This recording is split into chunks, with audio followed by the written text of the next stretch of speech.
आकाशरे वर्षा नाही कि केनाल रे पानी आसुनी। चाष जमी फाटी आँ करिथिबा बेले मुंडरे हाथ दे बसिछंती चाषी।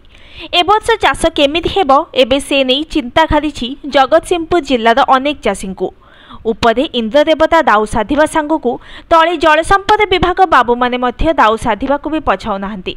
आवश्यकीय वर्षा अभाव सांगकु केनाल रे मध्य शेष मुंड पर्यंत पानी आसुनी, जहा फल जगतसिंहपुर जिल्लार सीपी मुकुंदपुर बलरामपुर आदि बहु अंचल चाषी एवं निरुपाय होई मुंडरे हाथ दे बसिछंती।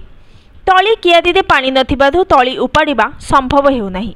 फल तली बिलरे गोरु गाई छेली मेंढा पशि सबु खाई गलेनी।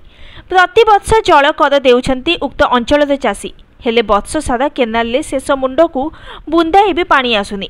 श्रावण मासरे चाष जमी फाटी आँ करिथिबा बेले दुर्भाग्यकु केनाल भितरे मध्य फाटी आँ करिछि। केनाल उपर मुंडरे किछि मुष्टिमेय लोके जबरदखल करी अवरोध करिथिबारु तळ मुंडकु पानी पहुंचिबा संभव हेउनी।